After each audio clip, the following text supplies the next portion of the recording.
Hi, everybody. Welcome back to Stoic Quotes. Today, we've got one by the big homie Epictetus, once again. Perhaps the most terse of all of them. Every single quote that I read by this guy is short, but man, is there ever a lot to unpack in it. And it goes a little something like this.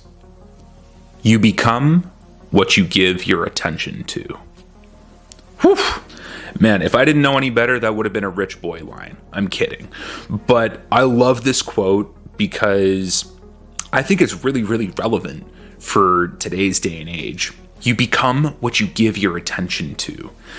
Essentially, we've been taught, at least to put it into a little bit of context, our parents and our grandparents, the boomers, if you will, we stereotype them as these salaried people. They had one job, they stuck with it, and they were divided, untoward their attention. That was their intention. They essentially became the company they were working for.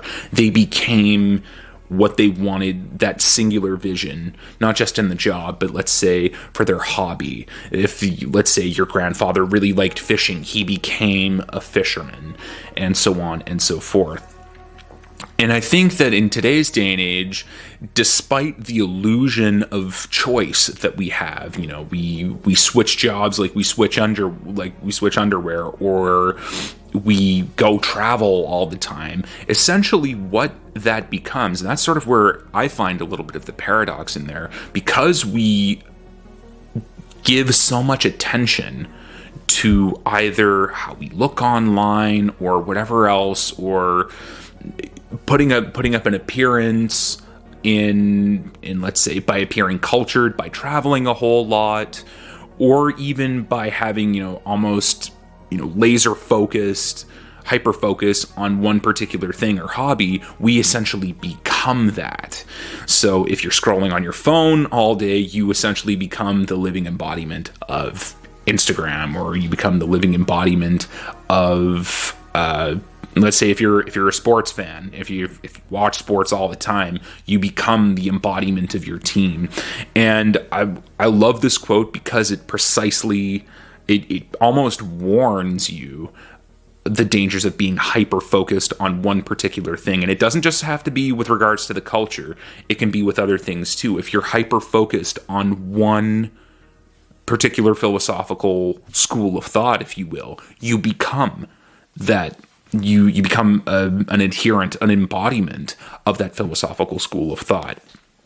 And this to me, I think is very, very prescient. But what I like about it as well is that this is more of a cautionary one.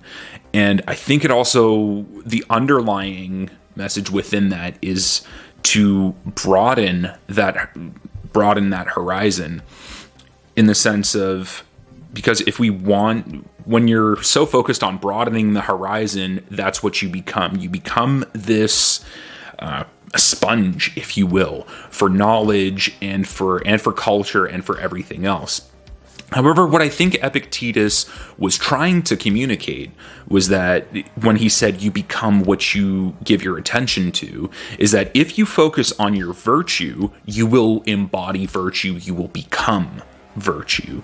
And if you become, and according to the Stoics, virtue is the ultimate, is the only avenue, is the only good, which in turn, good is the only avenue to happiness. So by giving all of your attention to virtue, you become virtue. And when you become virtue, you become good. And when you become good, you become happy. I think this is the logical sequence that was going on in his mind.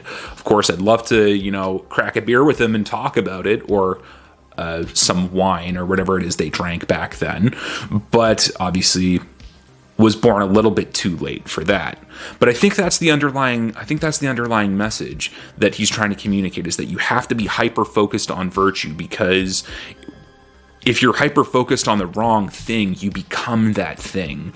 And if you become that thing, you could eventually spiral out of control, and you are essentially set yourself down on a path that you can't come out of.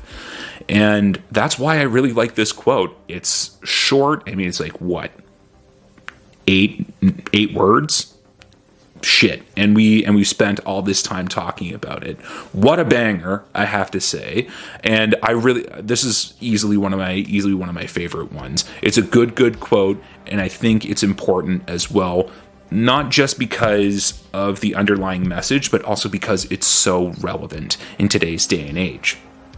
Anyway, have I completely missed the mark? If so, please let me know down in the comments below. Drop a like on the video. Really appreciate the support.